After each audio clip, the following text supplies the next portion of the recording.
Back to Gav Goes In. Big up yourselves each and every time. Big up to Arsenal and Pakistan cricket team. Long time, man. Where you been hiding? I'm surprised you actually come on today, man. To be fair, because you usually come on when Arsenal win. So big up for coming through as always. And yeah, guys, as always, make sure you smash the like button. Make sure you sub to the channel as well. And guys, I am 15 short of, well, sorry, 18 short of 1.8k. Okay, so again, if you haven't subbed to the channel, make sure you do. And as always, keep your questions and comments coming through as well. Just finished watching the Arsenal and Chelsea game. And to be honest with you, man, personally, I think Chelsea would have won that game, if they had all 11 men on the pitch. Big up to Babs One Diva, big up to Reluctant Gamer as well. So yeah, I think Chelsea would have won that game, man. But you know what? It was an entertaining game, and I think a draw in the end was probably a fair result. I think Chelsea definitely would have won that game for me if they had Caicedo on that pitch, because he's a massive miss for them. But to be honest with you, Arsenal done. Well, I say Arsenal done well, but I think Arsenal will be kicking themselves to not have taken advantage against 10 men, And these are the kind of games that, for me, Arsenal need to win, because if they want to be considered as serious title contenders, they're the kind of games they have to win. And I think what we have to look at as well is the fact that against Liverpool, Man City, and Chelsea, three of the other teams that you would probably say would have, at the start of the season, been going for the title, Arsenal have got 1 point against those three teams. And the game against Man City, you could arguably say they were lucky in that game as well. So these are the things that happens, man, with Arsenal.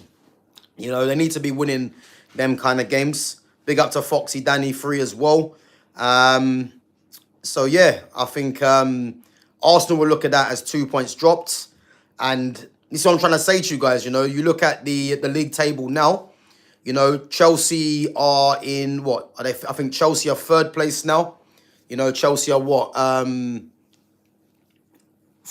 think Chelsea are 4 points behind.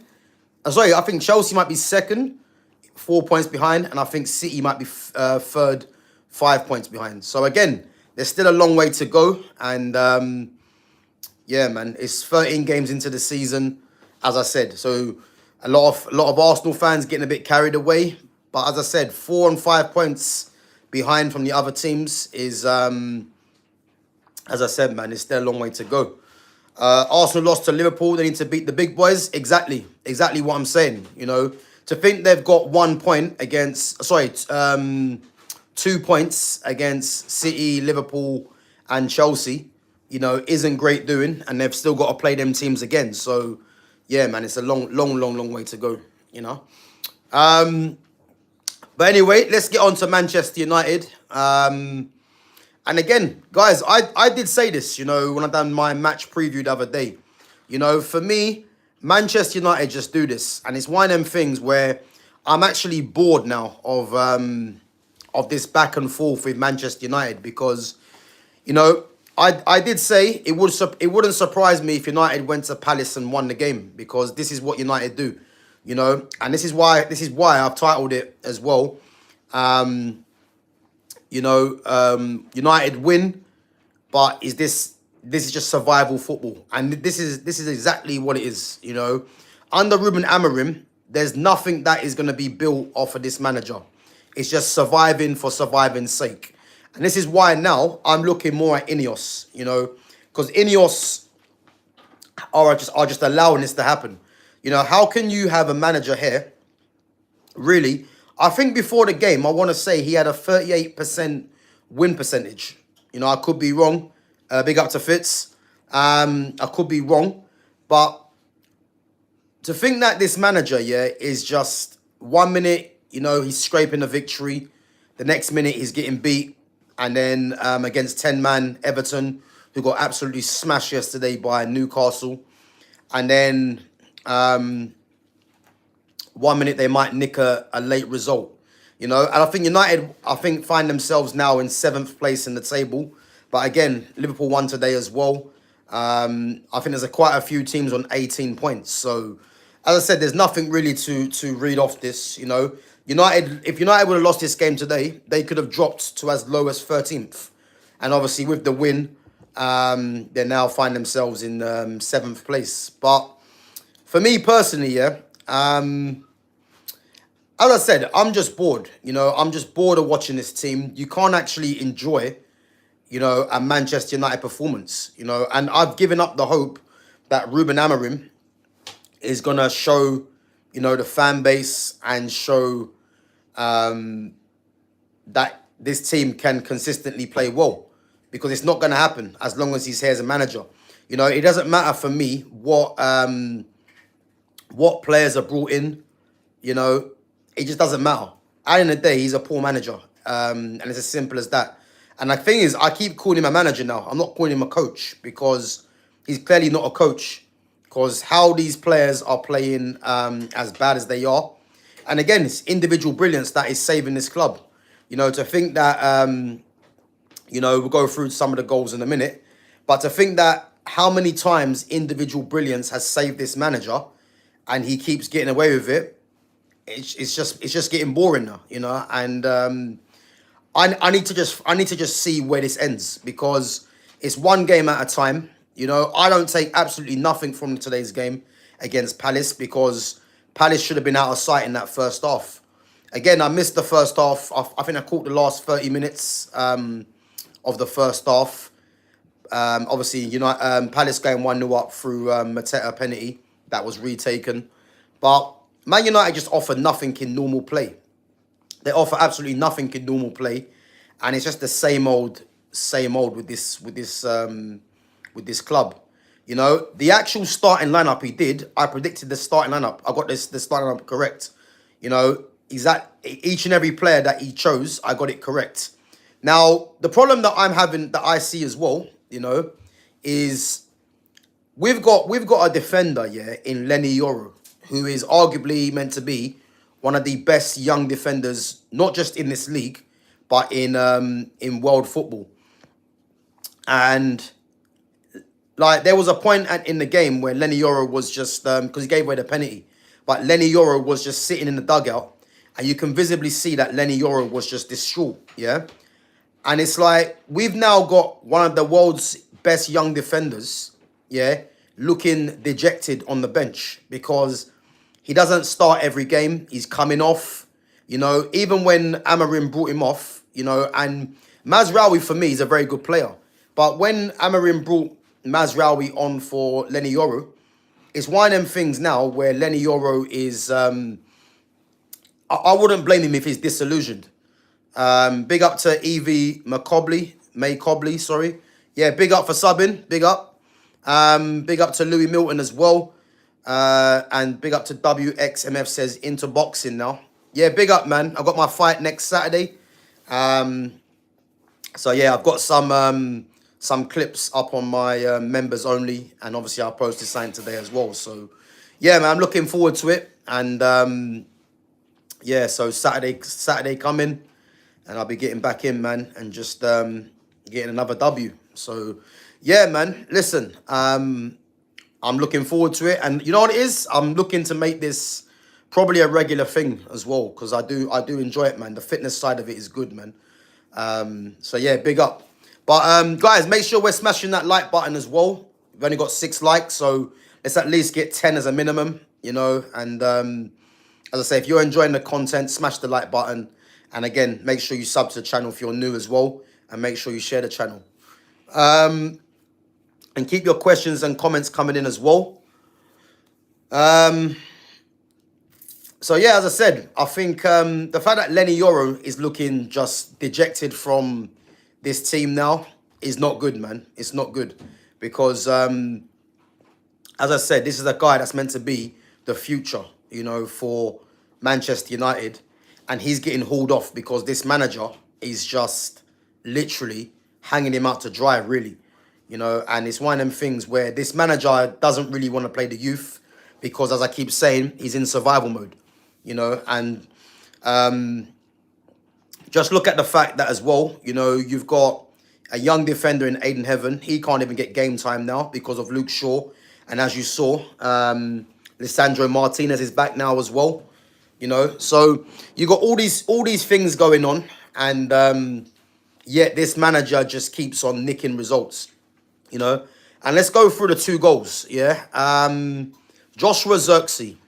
You know, obviously in the thumbnail, what a player Joshua Zirkzee is. You know, I think this is a player that, you know, he's gonna divide opinion for me for as long as he plays, because we're in an era now of football where people don't really care about actual quality. It's about who's running the most. You know, the way the game's gone is an absolute joke, really. You know, and just look at the finish from Joshua Zirkzee on his weaker foot. You know, he's probably one of the only players on that pitch that could have scored that goal. You know, it was a chance out of nothing. You know, just a ball into the box from Bruno. And I mean, can you believe that, you know, you've got Sky Sports giving Bruno Fernandes the assist for that goal? Like, it just shows you football's gone, man. Because if anyone knows anything about football, Bruno was just the last person to play him the ball. But then Joshua Zirkzee didn't finish it first time. Joshua Zirkzee had to, you know, maneuver his body, get a touch onto it, and then strike it.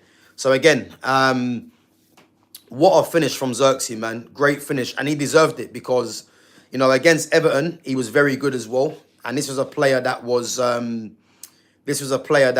getting criticised, you know, by the fan base. Again, the fan base don't really know what they're watching, really, or what they're looking for.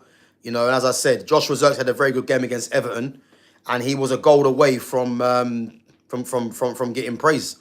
You know, and you look at him against Palace, didn't really get too much of the ball, but provided that moment of quality, you know, that only himself and a few others on that pitch, and I don't mean on Man United's team, that probably could have executed that kind of goal, you know.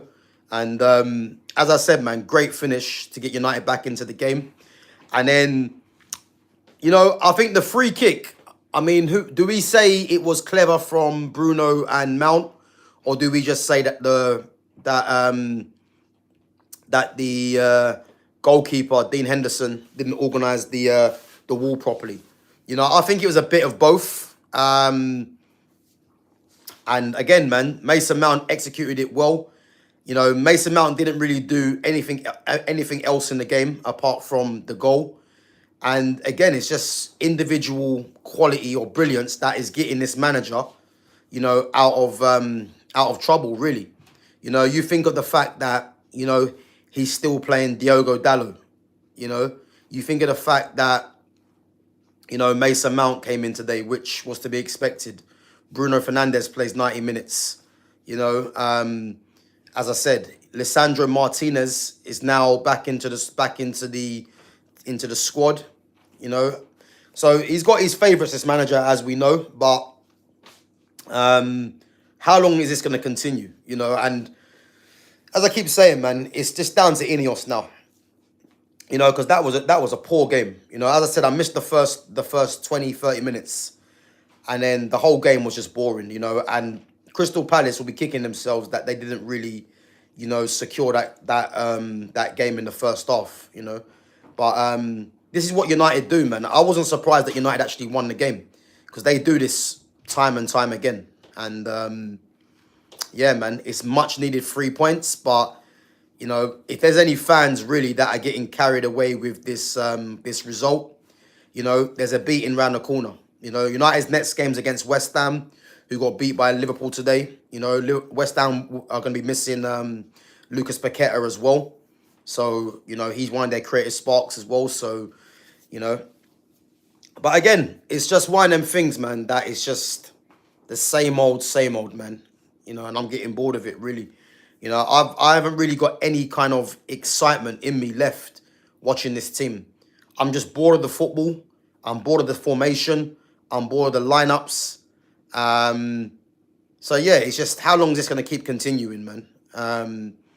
It's madness, absolute madness, you know. Let's go through some of your comments anyway.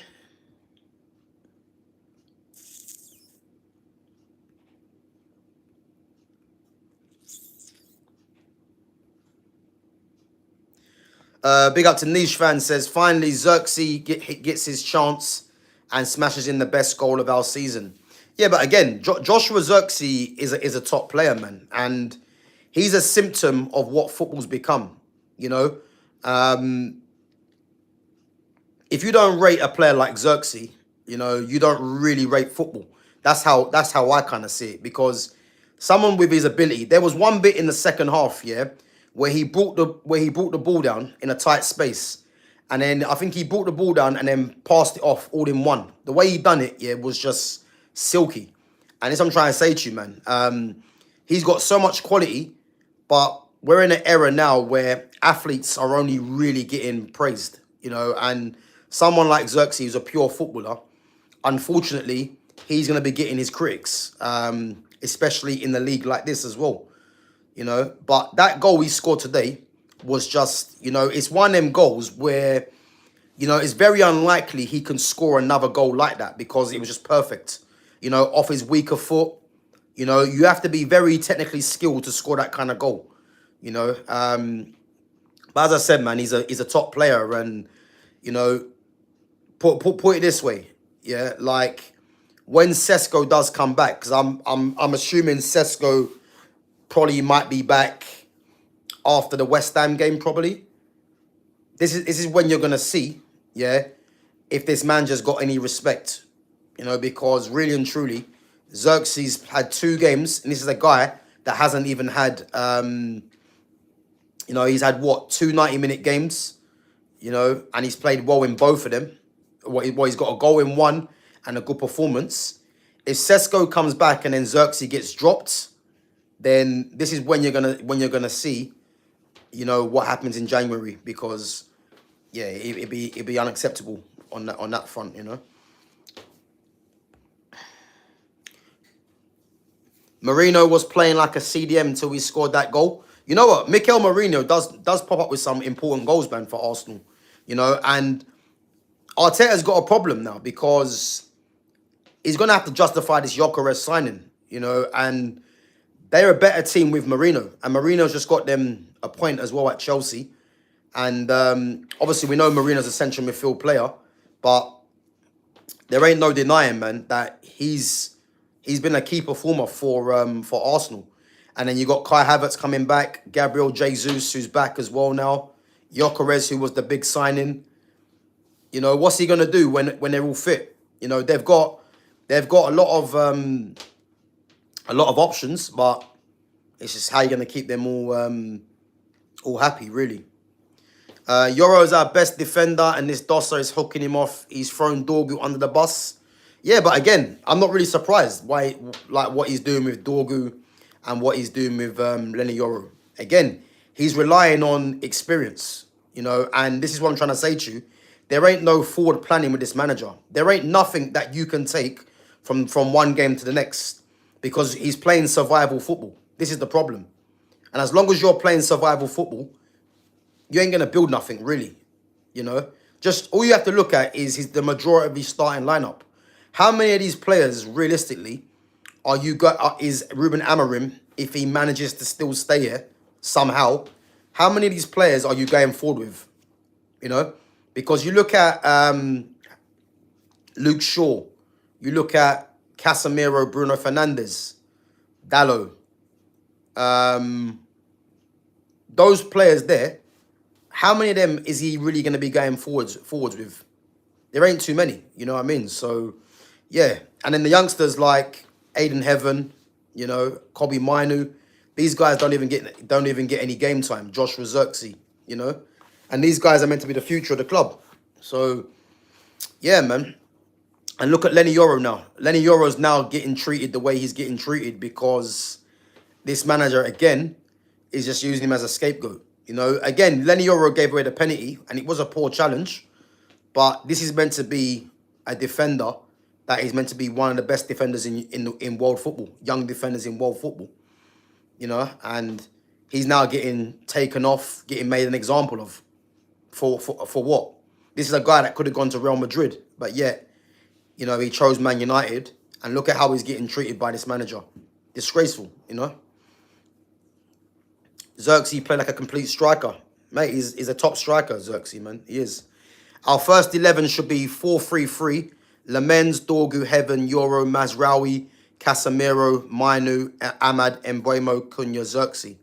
So, if, yeah, me personally, I'd play a 4-2-3-1. I'd play Embuemo from the right, Cunha from the left, Ahmad in the 10, Zirkzee up top. Then I'd have a midfield 2 of Kobe Mino and Casemiro.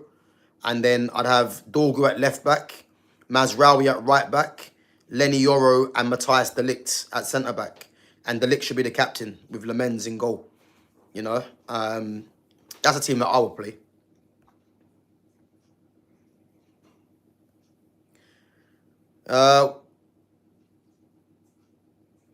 Big up to Lumi Rain. Gav, I was at Selhurst Park, Upper Holmesdale.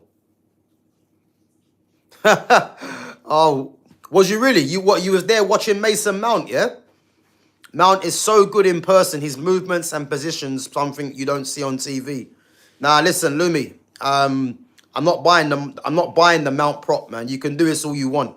I'm just not buying the Mount prop, man. Like, if anything, if you can try and get a word to Arteta, man, tell him to come and take him off our hands happily, man. So the Mount prop ain't gonna happen. Like, let's just say, you know, good goal. You know, whether it was poor defending from the wall or Dean Henderson wasn't in the right position, I don't know.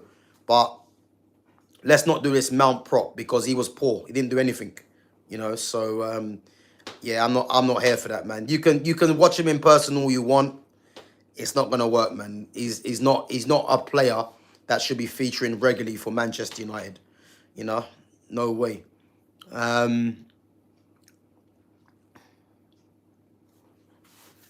Yeah, I mean, I didn't think Mateta played that well today. To be fair, I thought Mateta was decent, but you know, I don't think he was that good today, in my opinion.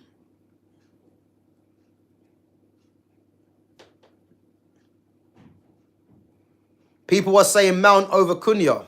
Well, again, people that are saying that, man, it has to be clueless fans. I'm sorry, you know, and I don't take any dissatisfaction at saying that.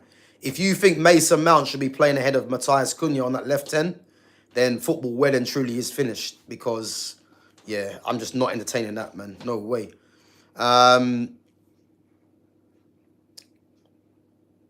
But yeah, as I said, Palace will be kicking themselves, man, that they didn't put that game away in the first half.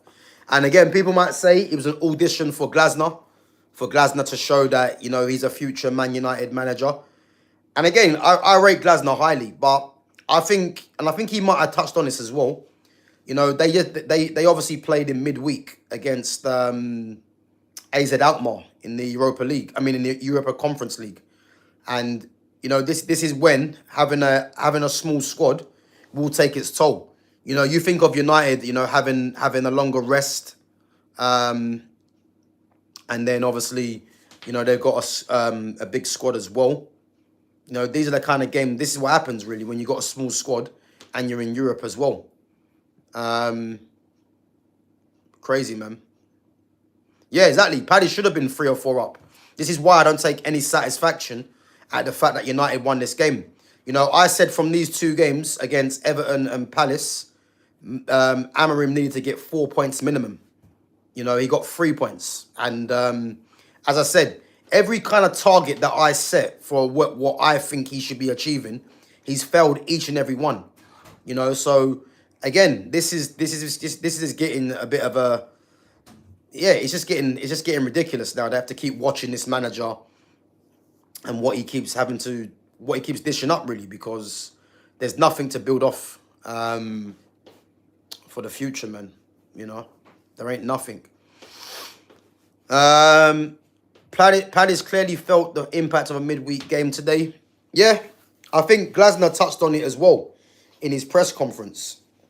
I think he did touch onto it because, again, a team like Palace, man, they're not used to playing in Europe. So, yeah, man, that definitely would have taken its toll on them, no doubt.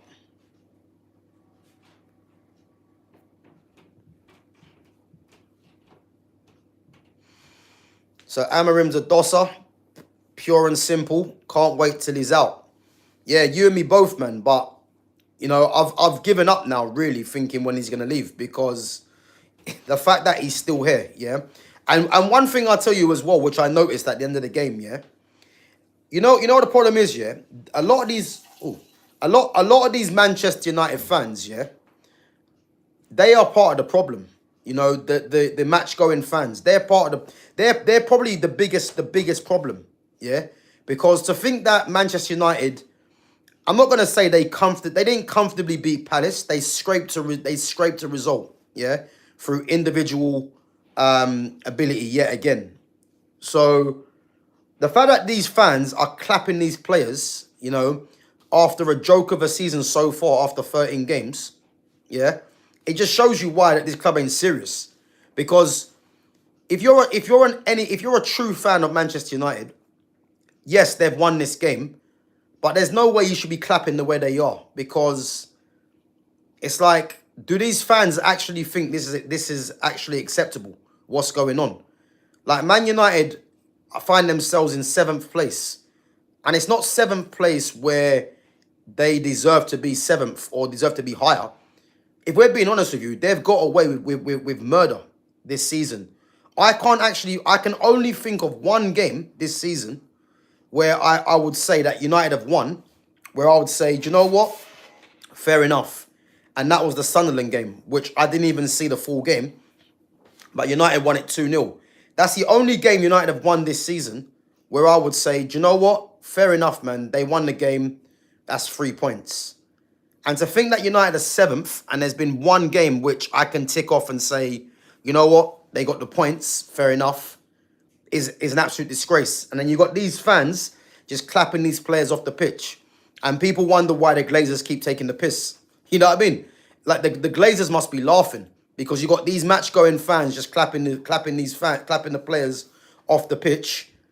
You know, the Glazers just laughing. You know, if this club had any standards, yeah, the fan base had any standards, they'll be putting pressure onto the club, putting pressure onto these players, because to be honest with you, the fact that Man United can just about beat Palace, you know, and not convincingly, and you got the fans clapping this, yeah, just shows you, man, that the standards are just not there, man. You know, and we're gonna continue keep seeing this manager, as I said, win one game, lose the next, scrape a draw, scrape a lucky win, and then it just goes round and round in circles. It's the same shit, man. Like, I'm bored of it now.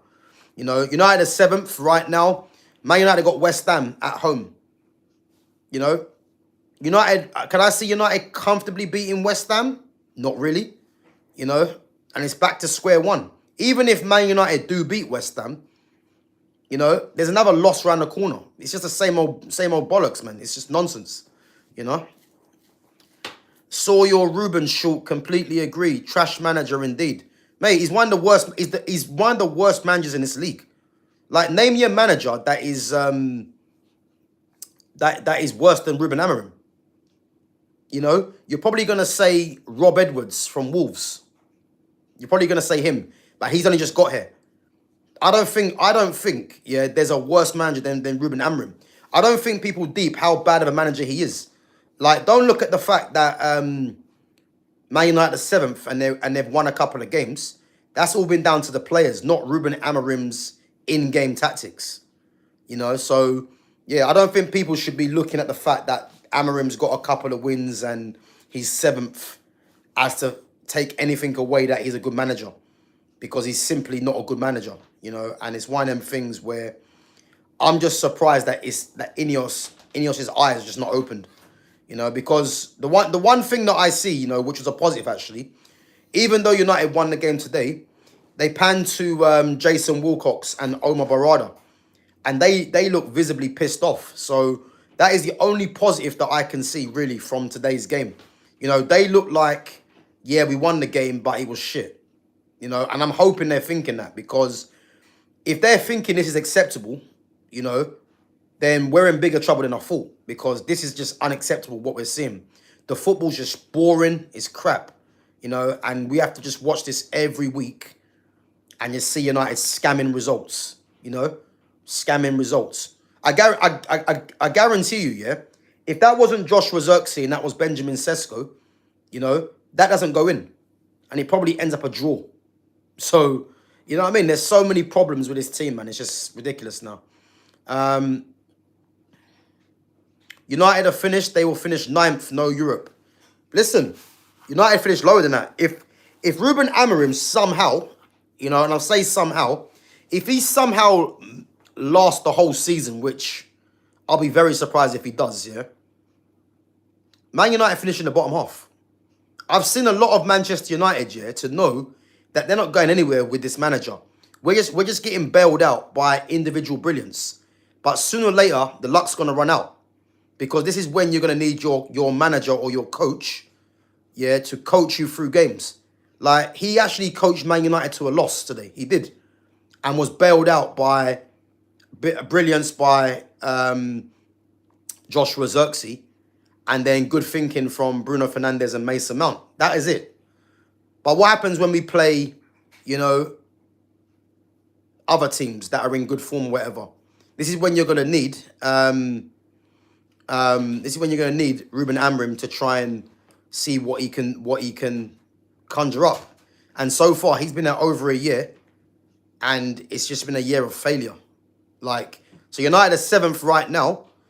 You know, next couple of games, don't be surprised if United back in the bottom half. I'm telling you, I can see if he lasts the whole season, I see United finishing in the bottom half.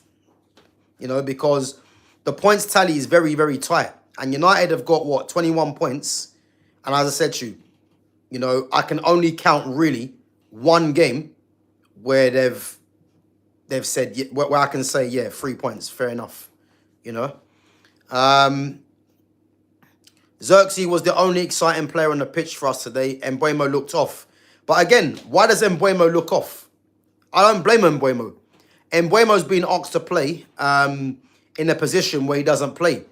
You know, Mbeumo's been asked to play as a right 10. What manager in their right mind gets a wide forward from the previous club and is hell-bent on playing him as a right 10? You know, playing as a right 10 and playing as a wide forward is totally different. You know, it's totally different. Mbeumo has never been a 10. So why this man just playing this system of a 3-4-2-1 and playing Mbeumo right 10 is just criminal, really. You know, that's another flaw on this manager where he's just incapable of just doing the right thing. You know, it's ridiculous, man. Absolutely ridiculous. You know, and again, I said this at the start of the summer. You know, don't be surprised if Cunha and Mbeumo get frustrated throughout the whole season. I can see it. You know, because there's no denying, yeah, that these two players have come to the club, and although Mbeumo has got a couple of goals, you know, he hasn't played well, not one bit. You know, Cunha's been hit and miss as well, and I don't blame them. This formation, this 3-4-2-1 formation, is killing them. It's absolutely killing them. It's killing a lot of players, you know, that we've already spoke about before. You know, so it's crazy, man. Big up to Babs One Diva for the super sticker. Big up. Sesko is a dud. I wouldn't say he's a dud. You know, I think Sesko has got something. But me personally, there's no way Sesko should have been brought in to be starting ahead of Joshua Zirkzee for me. But if you want to see a dud, look at Rasmus Højlund. Look at Alejandro Garnacho. Like, them guys are duds. But I wouldn't say Sesko's a dud. You know, I think Sesko's definitely got something, man, still. But he hasn't been great. But then again, I can't really blame him. You know, this formation that's being played, it leaves the striker in isolation. And if you're a striker that's playing in isolation, there's only so much you can do, you know? So, yeah, it's just one of them things, man.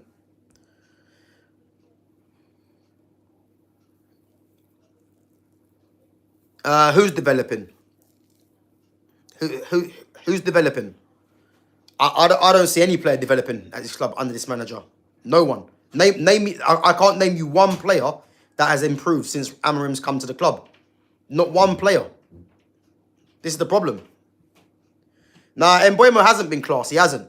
He hasn't. I think if we're looking at his goal return's been decent. It's been good, but his performances haven't been class. Like, yeah, they've been nowhere near class. You know what I mean? He's in and out of the game. Like, he doesn't really take part in the game too often. You know, and I don't blame him. He was playing as a wide forward at Brentford. He's now playing as a right 10. Doesn't make any sense. It's a different game out there. You know, he faces more times with his back to goal. You know, as a wide forward, you know, he's more or less facing goal. So again, he hasn't been class, man. Nowhere near it for me. But his goal return has been decent.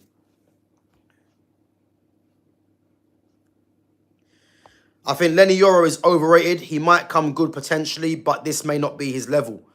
And again, that's just nonsense for me. I mean, to say that Lenny Yoro is overrated and he might not be at this level, what's the level? Because the level right now is shit. So if you're saying Lenny Yoro is shit, again, I massively disagree. And again, we've got people now saying that Lenny Yoro is overrated, and that's just been based off this manager. When you've got Kobbie Mainoo, who people now think Kobbie Mainoo is shit or poor, people think Lenny Yoro is overrated. Ask yourself why people are thinking that. It's down to this manager. To think that Erik ten Hag, yeah, was an absolute disgrace in the end. To think that I prefer Ten Hag to Amorim is saying something, because I couldn't stand Erik ten Hag. You know, he lied to us when he came in. He done so many things that I just didn't agree with, yeah. I would take Erik ten Hag over Ruben Amorim. And that is saying something, you know. So again, there's not been one player that's improved. Amorim is developing. What's he developing? What's he developing? He's playing a 3-4-2-1 where he's got Amad Diallo playing out of position as a wing-back when he's a 10. More of a 10 or a wide man. He's got Kobbie Mainoo who can't get game time because he's playing 2 in midfield. Bruno Fernandes is a number 8 in a 4-3-3. You know, he can't play as a left 10 because you need to be good in tight spaces. But then he plays him central midfield in the 2 where he can't play. He's got Mazraoui playing wing back, yeah. And if he wants to fit Mazraoui in, he's taking off Lenny Yoro. You know, he plays Cunha in the 9. You know, there's so many things that this manager's doing wrong. Yeah, he hasn't improved not one player, and Man United are going backwards. So, yeah, I don't know what he's developing. Please let me know what he's developing. He's changing tactics. Nope, he's not doing that. He's not doing that. What's the tactics he's changing?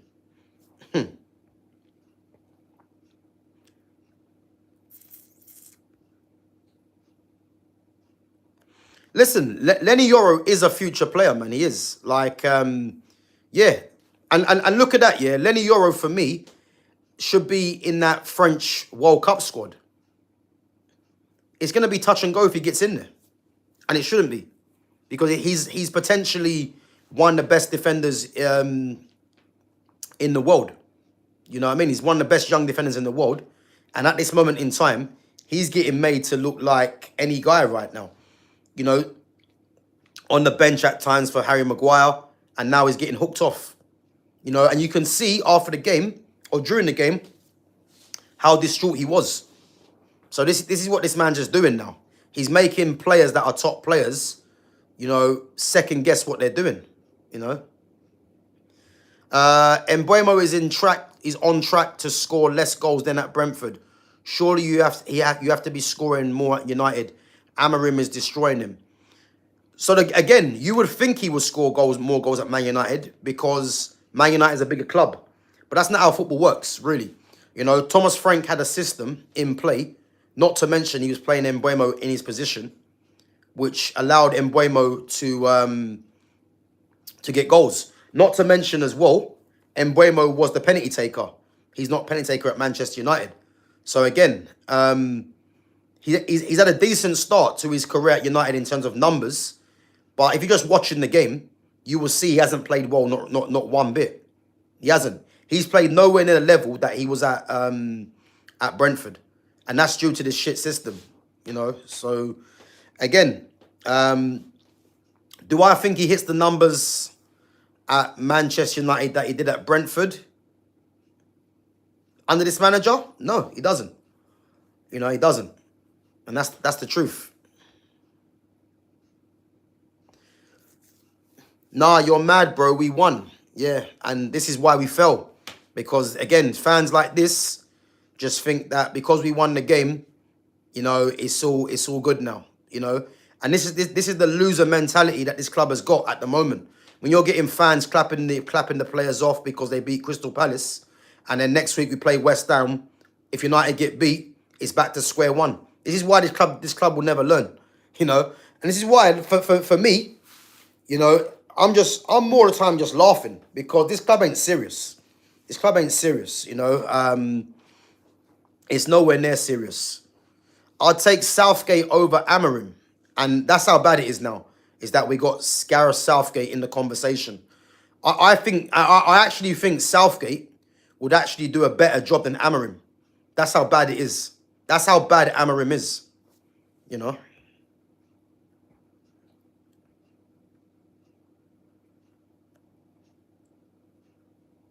Yeah, he is basically playing everyone out position. He is. And he's that stubborn, Ruben Amorim, yeah. He's that stubborn, yeah. It's like nothing's gonna change. And as I said, there's a saying, yeah. Those that don't hear will feel. And this is the same situation with Ruben Amorim. You know, he's gonna keep doing the same old things, and then, you know, we're gonna scrape a game, you know, and then as I said, we're gonna lose, we're gonna draw. And this is why, as I said before, man, it's down to Ineos. Ineos have to just make a decision, whether it goes against their philosophy and what they want to do. But this can't continue, you know, because how can you just be in survival mode as a manager and think anything's going to get better? You know, even if he gets players in January, are you confident that players he gets in January is going to do anything? Because I'm not, you know. Can he even be trusted to get the right players in? Because the fact that he's being linked, Man United being linked to the likes of Conor Gallagher, I mean, if that's coming from Amorim, he should be sacked for that alone. Let's be honest, man. You know, crazy. I think if we get two solid midfielders and two wing-backs, then Amorim has nowhere to hide. Now, listen, big up to Josh Ranner, 400, yeah? You see the thing that you said Amorim has nowhere to hide, yeah? Like this again, yeah, is this again is just letting the manager get away with it, yeah. He has nowhere to hide right now. This is a brand new team that he's got. The only players that have been here that are in the starting lineup that have been under previous managers as a regular, you're only looking at Luke Shaw, Bruno Fernandes, and Dalot. Everyone else is a new player. Matthias de Ligt relatively is new. The same with Lenny Yoro. The same with Lemens. Ahmad has been there for a couple of years now, but he wasn't playing regularly. Casemiro, you know, coming under who? He coming under Ten Hag. Patrick Dorgu's a new player. Zirkzee is new as well. Mount coming under Ten Hag.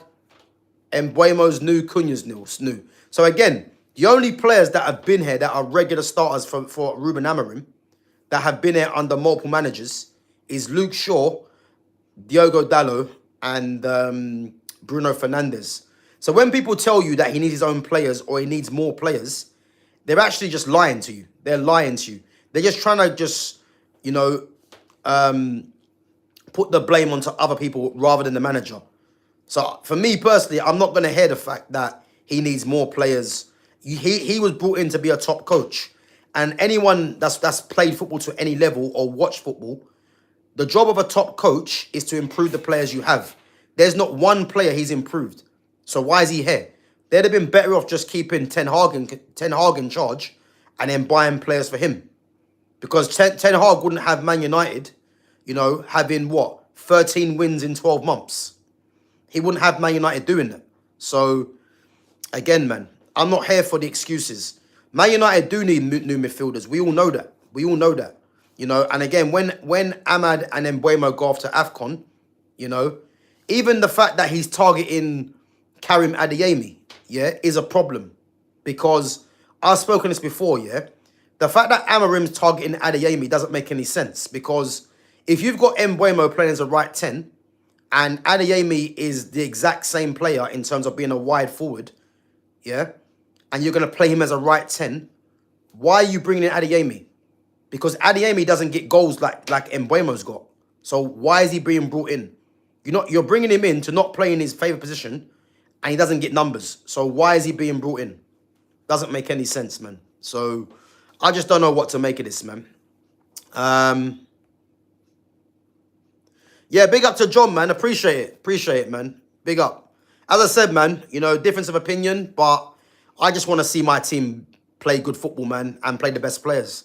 Like, that's all I ask for. And at this moment in time, I'm bored of watching Manchester United, for one. And I can just see the bigger picture, man. This ain't going to amount to anything. And the fact that this man's just still here. At the end of the day, yeah, everyone has their own opinion, yeah? But if there's any fans that think that this is going to get any better, then please tell me why. What have you seen from Ruben Amorim to suggest that this gets better? He's been there for over a year. He's got 13 wins in 12 months, with the 13th win coming today. What has he done for you to make you think that this is going to get anywhere near as good? Let me know, because I would love to know people's thinking in this. Yoro is completely different to Rio. Yoro is an elegant, silky, refined centre-back. Yeah, listen, man, I ain't got no worries over Lenny Yoro. Lenny Yoro is going to be all right, man. You know, this manager is killing the talent. Look at what he's doing with Kobe. Look at what's happening with Yoro now. Aiden Heaven don't get game time. Zirkzee, you know, can barely get a start. He's only starting because Sesko's injured and Cunha's out. So this manager is killing the young talent. But again, we shouldn't be surprised he's killing young talent, because he's playing survival football. And if you're playing survival football, you cannot afford, in his mind, to play the younger players. But again, if we're Manchester United meant to be going in a direction, you know, where we're looking up, you know, and trying to, you know, get back to the big time, why have you got this manager in charge still playing survival football? Doesn't make sense. You'd be better off sacking him, getting a new manager in that's going to play with the younger players to integrate them into the team, because they are meant to be the future, and then we go from there. But sticking with Ruben Amorim so he can keep playing the same old players, you know, and just play survival football, what is the point? Like, I need to know, what is the point? Is Salah holding the team back? Listen, we're going to get onto that tomorrow with our usual stream. So, guys, make sure you come through tomorrow at 5:30 with myself, Fitz, obviously Fitz in the chat, and Jonas as well, Liverpool fan. So we're going to get into that. Again, I don't really want to hog the channel with Liverpool talk. You know, it's because we'll get into that tomorrow. But again, Liverpool winning today, Salah getting no minutes. And are we really surprised? I'm not. You know, I've been telling you this about Liverpool. You know, and again, we're gonna get into it tomorrow with Jonas, because obviously he's a Liverpool fan, and obviously Fitz will be on tomorrow as well. So we're gonna ask Jonas what he thought of the game. But again, I'm not surprised that Liverpool won today. I said Liverpool will beat West Ham, and the fact that Slot, you know what it is, yeah, I actually rate Slot, because Slot actually thought, you know what, I got to drop Salah, and there you have it, man. There you have it. 6 points clear. Do you admit we win the league, Gav? Nope. Listen, I've told you, Lumi, you guys are not winning the league. And although you guys, and again, you're not 6 points clear. I don't know where that's come from. You're not 6 points clear.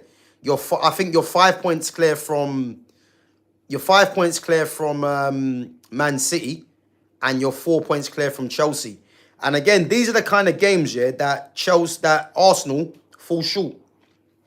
Because if you look at Chelsea, Arsenal this season, the three teams I mentioned earlier, the three teams that you would say at the start of the season will be vying with Arsenal for the league title in Chelsea, Liverpool, and Man City,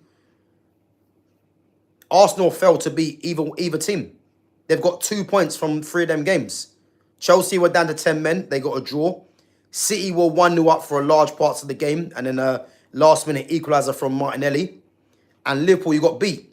So you've got 2 points from 3 games against the teams that will be battling for the title, you believe. So again, do I think Arsenal win the league? They've put themselves in a good position. But as I said, it's 13 games into the season. You know, City play Fulham on Tuesday. If City beat Fulham, it's down to 2 points before Arsenal play Brentford, which won't be easy at home.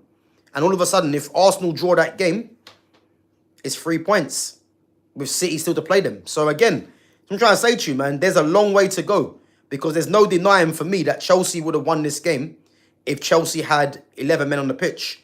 The fact that it was Caicedo that got sent off, you know, if it was, I don't know, let's say for argument's sake, Malo Gusto or I don't know, or and I don't know, yeah, let's say it was Malo Gusto, you know, and Caicedo was still on that pitch, I think Chelsea probably win the game. You know, this is it. Bruno should play as Cam. Again, he shouldn't play as Cam, not in this system. You know, and the amount of people that think Bruno Fernandes, what makes me laugh, yeah, people think Bruno's a 10. He's not a 10, he's an 8. People think Bruno should be playing as a Cam, yeah. In a 4-2-3-1, he can play as an attacking midfielder central or as a Cam, as you call it, yeah. But that doesn't mean that he's a Cam. He's a number 8 in a 4-3-3. People think also he should be playing as a left 10, with not actually understanding that the left 10 in this system, it requires a different kind of responsibility and an attribute. You know, if you look at the left 10s in this system, you know, you need to be good in tight spaces. Bruno Fernandes is not that. You need to be skillful. Bruno's not that. You need to be good in isolation. Bruno's not that. You need to be good as well at taking on, you know, whether it's your fullback or if the other team plays a 3 at the back, your right-sided centre-back. He can't do that. So when people think that Bruno should be playing as a left 10, he can't play as a left 10 in this system. He can play as a Cam in a 4-2-3-1. But I'm tired of this Bruno Fernandes experiment. At the end of the season, just get rid of him, you know, and let United go in a different route. That's what should happen, man, for me. Guys, come on, let's make sure we're smashing the like button. We got 10 likes. There's 12 of you in it at the moment. Smash the likes and make sure you sub to the channel as well.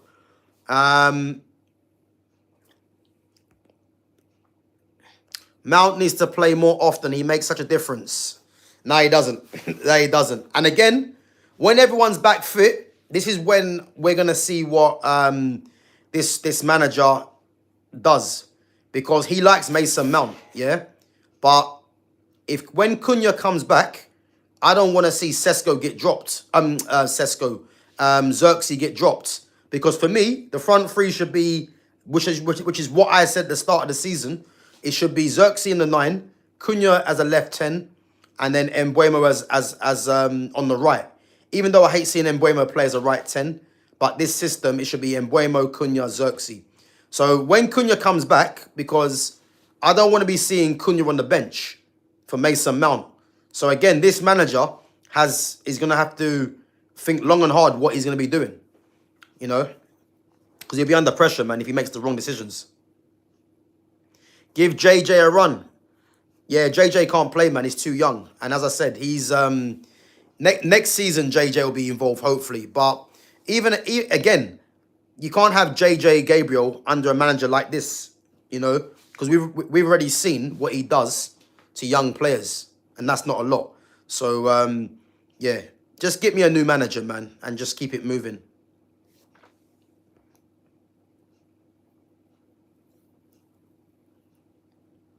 Should have taken Jackson better over Sesko. Do you know what? I hear it. I hear it, but again, what Chelsea were asking for Jackson was ridiculous. But yeah, listen, I wanted Ivan Toney, I wanted Mateta, Vissa. I wanted someone that was Premier League proven, and those three have all proven that they can score goals in this league. You know, that's what I wanted. But the fact that Sesko came in and Højlund went out, listen, it's great business, as I keep saying. Because Højlund was an absolute joke, man. That guy is probably the worst striker I've seen play at my club. The worst striker. He was poor. 72 million and he got 4 league goals. Yeah. That isn't spoken about enough, by the way. You know?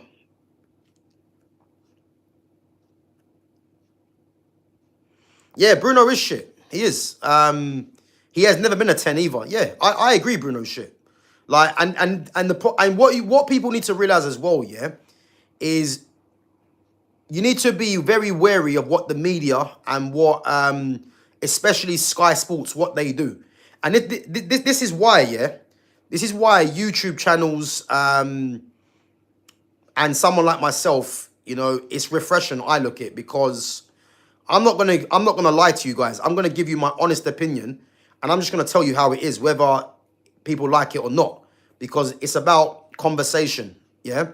But what you need to realize, what Sky Sports and what these commentators do, if there's a player in the media that is hyped up or they like, they will just lie to you, yeah, and they'll make you think that this player is the best player going, yeah.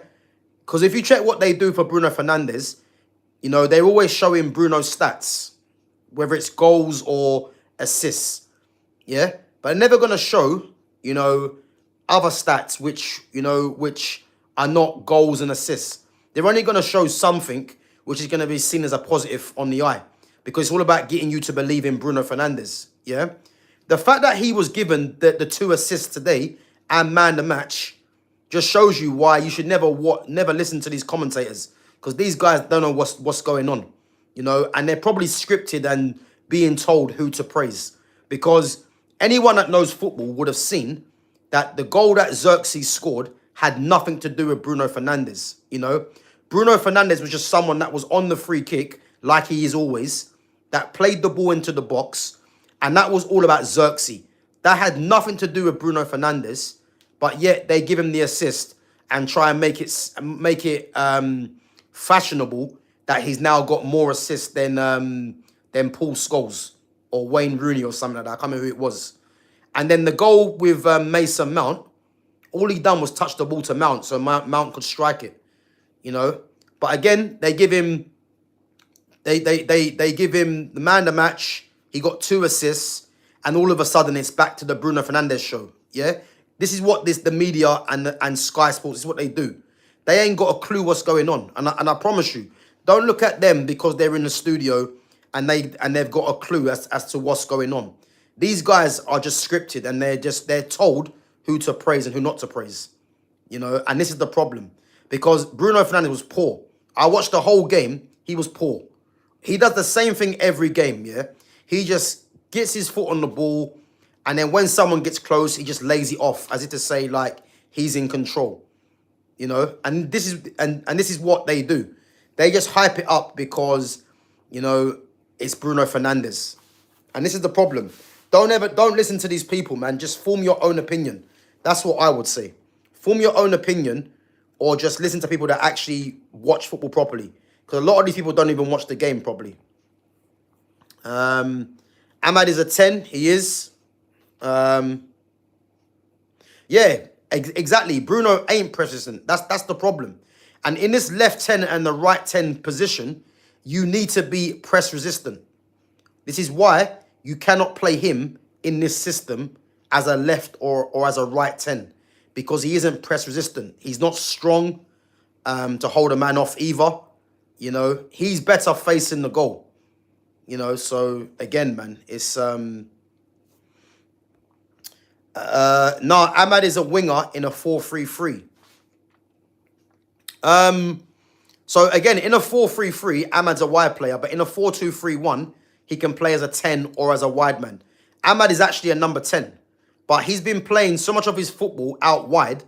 People now are coming used to the idea that he's a wide player. And I can see why people think that. But Ahmad is actually a number 10. He is. You know, and this is why I want to see a new manager play a 4-2-3-1 and give Ahmad his chance to play in the 10. So I'm telling you now, if you play Ahmad in the 10, where he's got the freedom to roam and he's got the work ethic as well, you're going to see how good this guy can be. Because to think that one of Man United's most talented players is doing his work as a wing-back, that should be a sign that football's just dead, really, at the moment. So, but yeah, Ahmad can play out wide. He can, but he's a natural number 10, you know. But he's played so much of his football out wide. I can see why people now think he's more of a winger. But don't get away from the fact that he's actually a number 10.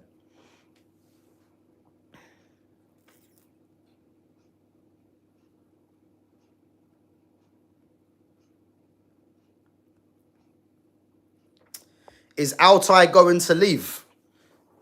Well, if he's happy with being a number 2, then he won't. But as I said, man, Lamens is firmly number 1, you know. So yeah, this is a decision for him to make, you know, because I mean, if you look at the World Cup coming up, you know, could he be in with a chance to be Turkey's number 1? I don't know. But he's not going to do that being on the bench. So who knows, man?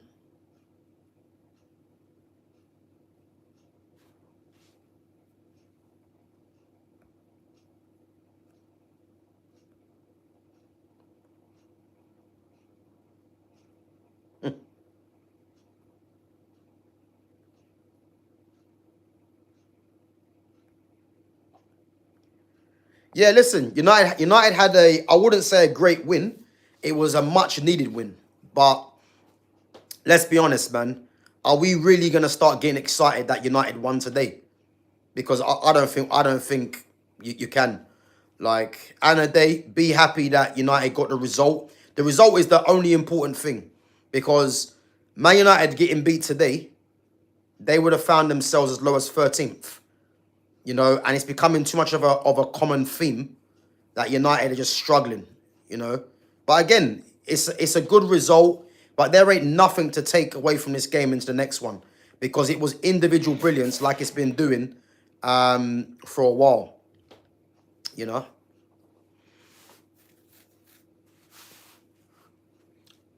Big up to Dawson, says I like your Christmas tree. Yeah, big up, man. Big up. Appreciate it. It was all my work, man. That Christmas tree, all my work. So but yeah, big up. Our best player is Ahmad. Sorry if people don't agree. This kid could be the best in the Prem if we get a proper manager. Big up to Niche fan. Listen, don't be sorry, man. Like, don't, that's one thing. Don't be sorry. Like, I don't think people realize how good Ahmad is. You know, Ahmad is definitely, if you're talking about Man United's 2 best players, Ahmad's definitely there. You know, and I've never seen, I've said this before, yeah, I've never seen, you know, out of all my years of watching football, 30 plus years watching football, I've never seen your best player being reduced to a wing-back role. I've never seen it. If anyone's played football, you will know throughout years of watching football or playing, the wing-back role is one of the roles that you just don't want to play because it's unforgiving. It's up and down without little reward. To think that Man United is one of Man United's best technicians, you know, one of their best players is playing wing-back because he's got an engine, just shows you that this is just an absolute joke, man. You know? And as I said, when people talk about the best right wingers in the game today, Yamal, Michael Elise, who else is there?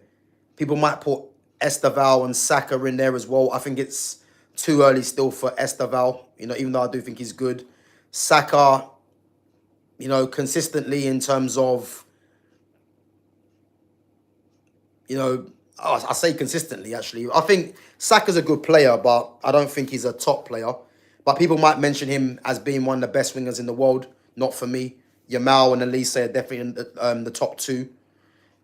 You know, Ahmad as a wide man can be that as well. He can definitely be that. But we're having to watch him play wing-back. Like, it's ridiculous. Ridiculous, you know? Crazy, man.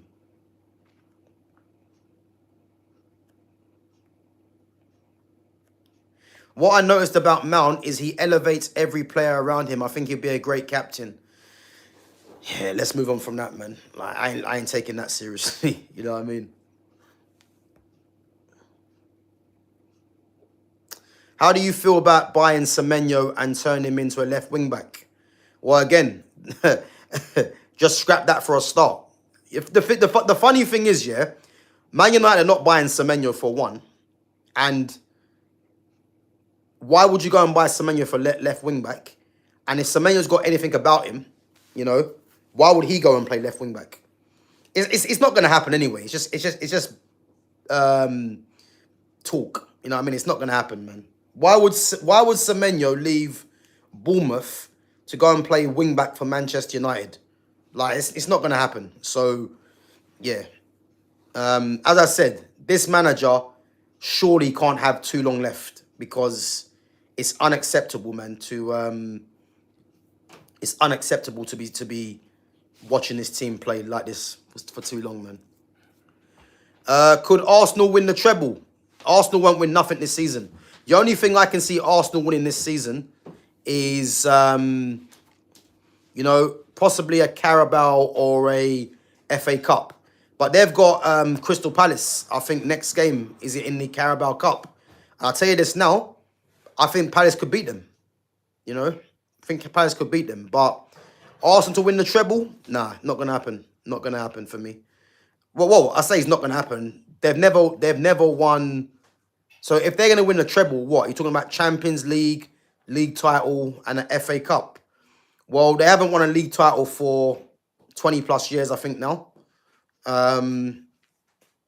They've never won a Champions League. And the FA Cup, possibly. So there's your answer.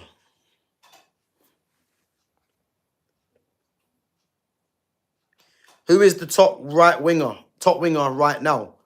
So if you're looking at, again, and I like it when people ask these questions because it's about understanding profiles out there, yeah? When people say wingers, yeah, there ain't really a whole host of wingers, yeah, because you get number 10s that play out wide, you get wingers, and you get wide forwards. I'll give you the example. Mo Salah's a wide forward, yeah? Jack Grealish is a number 10 playing out wide. Jeremy Doku is a winger. So, you know, all different profiles there. So when people ask me wingers, it depends what you actually mean because not all them players do the same job. You know, a winger's job would be to get balls into the box, you know, and create for your striker. A wide forward would be tasked with scoring numbers. And then you've got number 10s that play out wide, which will be tasked with creativity. So again, when people ask me about who's the top wingers, it's not as simple as that because the game's changed. The game's not 4-4-2 no more, where you get left winger, right winger, and just load the box with balls coming in. So as I said, man, we have to kind of break down what we mean about wingers. You know, to be fair, it'd be a good stream. You know, I might do that for members only. I might do that as a stream one time, Q&A. So yeah. Do I like Amorim? I don't. I think he's one of the worst managers in the league.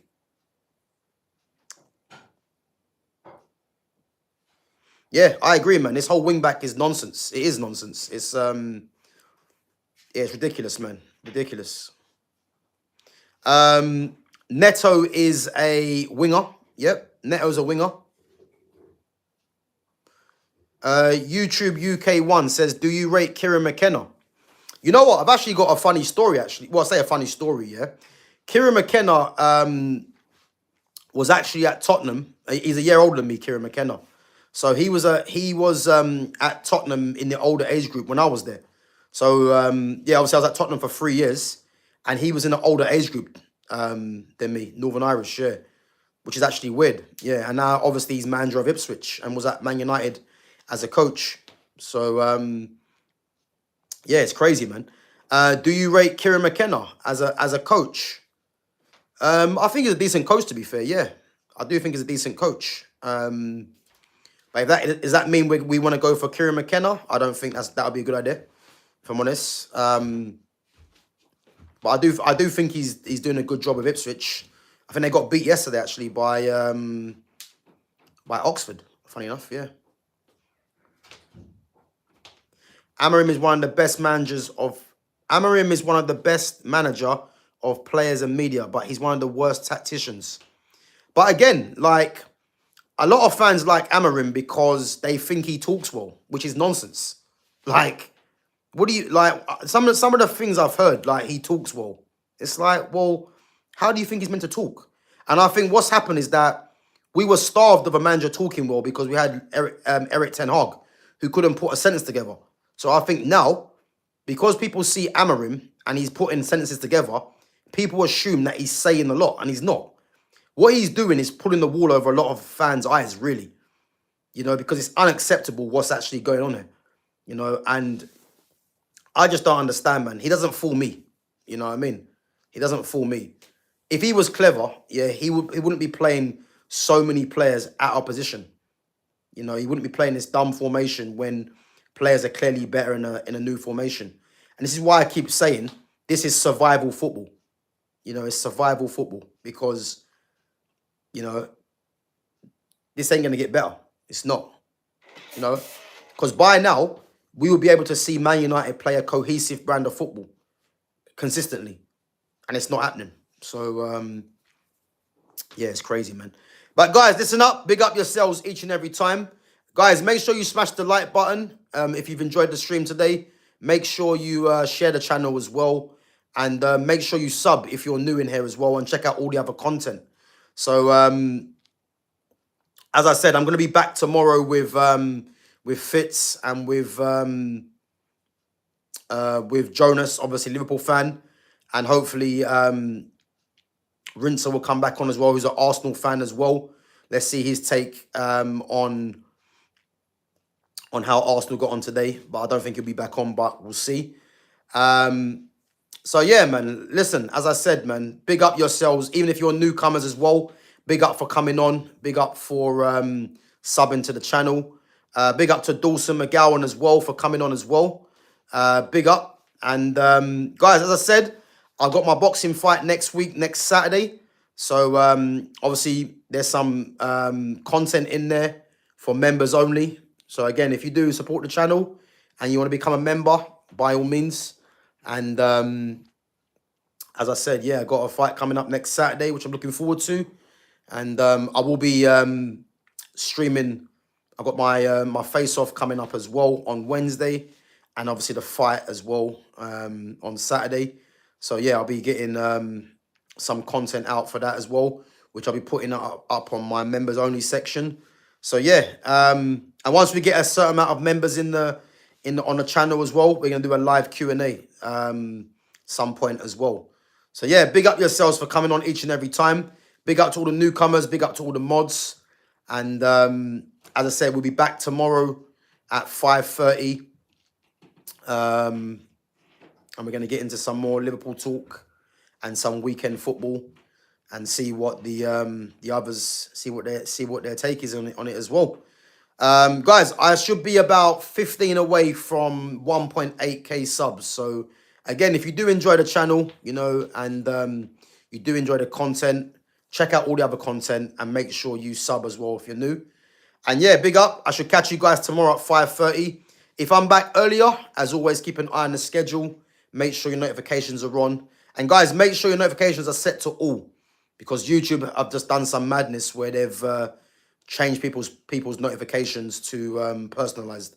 So yeah, make sure you change it to all to see when I go live next. As I said, should be back tomorrow at 5:30. But if not, 12:30 is a normal time. And keep an eye on that. But yeah, big up yourselves. Smash the like button. Share the channel. Sub to the channel. And yeah, I'll catch you guys tomorrow. Take it easy.